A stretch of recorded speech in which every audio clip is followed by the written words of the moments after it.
I'm here at the 8th Annual Russian Bankers Conference, and as my cameraman says, in the belly of the beast. And we're on a break right now. Behind me is a press conference that they're holding during the break. And I'll be going on right after this press conference. But what's really interesting is some of these bankers acknowledge that this system where they get to create currency out of thin air is basically a corrupt system, a scam. But you'd have to be crazy not to participate in it. Many of these people are not going to like what I have to say, but I think most of them are going to listen. Their personal finances are at stake, and that's more important to them than what happens to their bank. Instability, crisis. I'm hearing these words repeated a lot at this meeting that you're having here. The things that you've been seeing, all of the details on the banking system, the change in payments system, the insurance, these are details, and they're good things, and they're things that apply to your business. But in the big picture of things, they're just short-term noise. The crisis that you have just been through is nothing but a speed bump on the way to the main event. The storm that is coming is going to be bigger than anything that you have ever seen. There's a dollar crisis coming. There's a big deflation coming soon. The money supply of the United States has begun to contract for the first time since the Great Depression.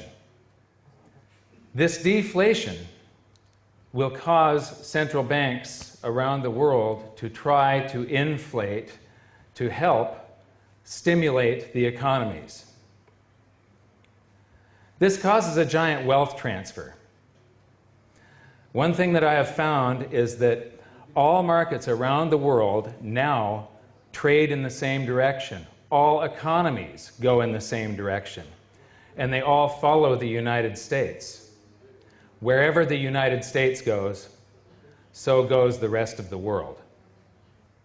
If you can see the future, if you can see what's going to happen in the future, you can either make great gains or great losses. Because all economies are linked now, because they all follow the direction of the United States, this will be the greatest wealth transfer in the history of mankind. I believe that the people that get prepared are going to see tremendous wealth come toward them, while the people that do not are going to get wiped out. In your handouts, in your bags, you got a DVD. Inside the DVD, there's a couple of banknotes.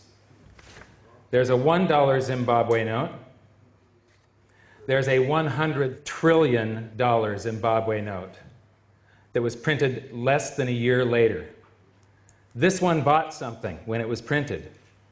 This one bought nothing in less than a year. $100 trillion. Everybody here has one of these. This is what happens when a government is run off of pure deficit spending. During a deflation, tax revenues go down. I'm going to show you information that oil prices are on their way down. They're going down a lot. That means your government revenues are going to go way down. This crisis will affect the entire world. So what I'm going to do here is I'm going to go through this very quickly. I'm also going to be telling you exactly what I think. And some of you are going to like me and some of you are going to hate me. But I'm not going to be polite. I'm just going to tell you what I need to tell you because I believe that this is the most important information that you're going to see in your lifetime. Basically, I think that everything that you're hearing here, everything that you've listened to, is a bunch of bullshit. Basel II, Basel III, payment systems, I don't care. Your personal lives are at stake here. Anybody that gets prepared is going to become super wealthy. The ones that don't get prepared in this room are going to become government employees when the government nationalizes the bank system. You're going to be working for the government. You know, the USA just had a crisis. Russia just had a crisis.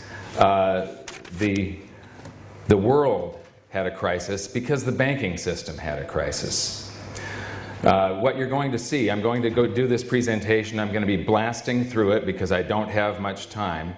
And I'm going to show you that this crisis isn't over. There's a second leg to this crisis. It's coming soon. Like I said, I believe that this is the most important thing that you're going to see at this event, one of the most important things you're going to learn in your lives. A decade ago, I started studying the economy very intensely. I wrote the best-selling book on precious metals investing, but it's really a book on monetary history, global economics, and I predicted this crisis long ago. I was giving lectures on the consequences of the real estate bubble back in 2004 and 2005.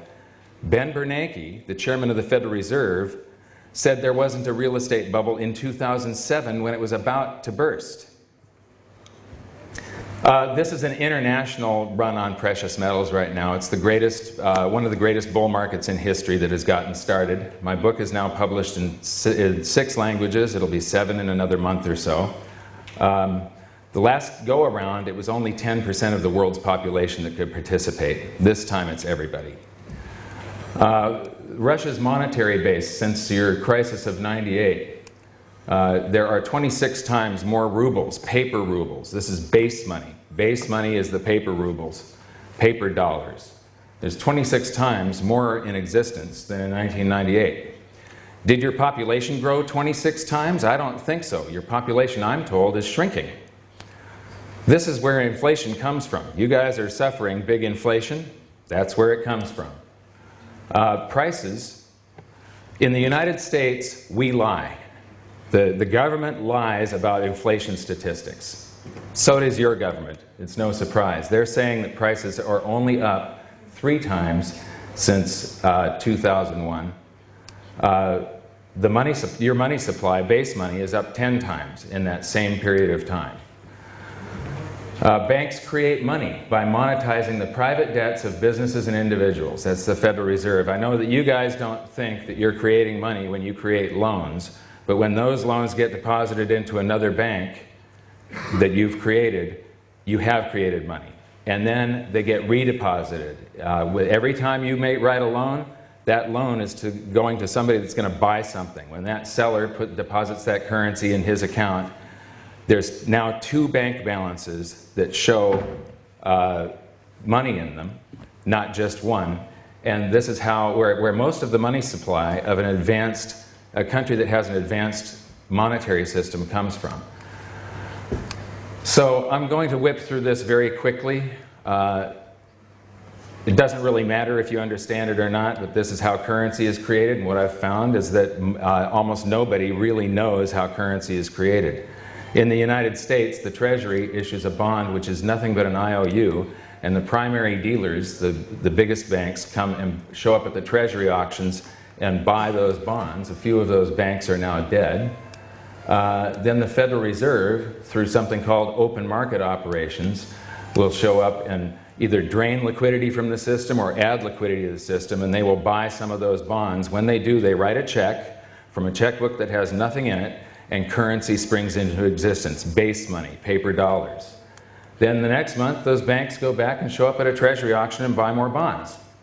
So what ends up happening is you have this buildup of bonds at the Treasury and base money, bonds at the Federal Reserve and base money at the Treasury, and then the government will do some deficit spending, and the government employees, the soldiers, the government contractors will deposit that in the commercial banks, your banks. Now, the miracle of fractional reserve lending comes into play. You create a loan by taking a portion of that depositor's currency. I'm going to use a 10% reserve ratio as an example here because it's easy math. So somebody deposits 100 rubles. You borrow 90 of that out of their account and you loan it to somebody. And that person buys something, a house or a car or whatever. The seller then deposits that into his bank account. And so now there are 190 rubles in existence. Then that bank takes 90% of that deposit and loans them out. And now there are 271 rubles in existence. And this process repeats and repeats, and under a 10% reserve ratio, it's possible. You wouldn't do this because you wouldn't push your balance sheets right to the edge, because you could get shut down. But if you go right out to the reserve ratio, and the reserve ratio is 10%, $100 rubles can create 1,000 by you guys. So that's it. That's the currency supply. It's a couple of bucks that was whipped up in this scam here, I call it, where they swap IOUs. A bond is an IOU. Loan me $1 trillion, I promise to pay you back $2 trillion in 30 years. A check is an IOU. Here's my check. You can go to the bank and pick up cash. So they swap IOUs, currency springs into existence. You guys get to magnify it, and you guys get to get rich off of this system, so it's really a good system for you. This system does transfer wealth from the population to the government and the banking system continually. So it's the whole currency system is a couple of bucks whipped up by that system, and then a bunch of numbers that you guys type into your computers when you create loans. It's just credits and debits on the books. In the United States, we pay a lot of income tax. I know that you guys don't here. Most of your government income comes from oil. I'm going to show you that oil is going to crash, prices are going to go down, you're going to have a really severe crisis here. The crisis is going to start in the United States though. But anyway, in the United States, we have to work for some of that currency supply so that we can save it up so that we can pay tax. We pay that to the tax collector called the Internal Revenue Service. The Internal Revenue Service then turns it over to the Treasury, so the Treasury can pay the principal plus the interest on that bond that was purchased with a check from nothing. So all of this, the value of the currency, comes from all the labor and ideas and talent of the people right here. This is what actually gives it value. And because there was interest due on that bond, and there is interest due on every single one of these loans, there is always more debt than there is currency to pay the debt. In the United States, we have about $14 trillion, but we have $60 trillion of debt to pay with that 14. It's impossible. This system cannot go on forever. It's eventually finite. Eventually, interest will start outstripping the amount that you're borrowing into existence every month, and the thing just goes into a hyperinflation eventually. So, because there's interest due on this bond, and it's paid out of taxes, every paper dollar, every paper ruble in existence is a promise to tax us until the day we die, at least in the United States. You don't pay a lot of income tax here, but in the United States, every dollar in existence is a promise to tax us until the day we die, because it's borrowed into existence and it's all promised back. The entire currency supply is owed back plus interest. So, the US monetary base, it took 200 years to go from $0 to $825 billion in existence. Then along came the financial crisis of 2008, and Ben Bernanke wrote a bunch of checks to bail out the banks, and when he did, base money was created. We created more currency in just 18 months than the last 200 years.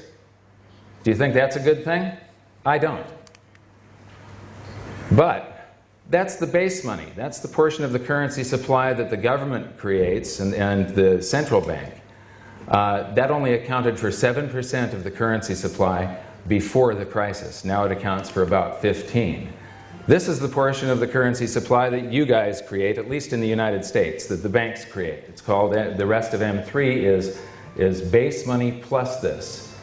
Now something is happening here that is ringing alarm bells, and it's saying that there's a crisis coming. If we deduct base money from the M3, what you see is that there's a collapse of the currency supply. This has not happened since the Great Depression.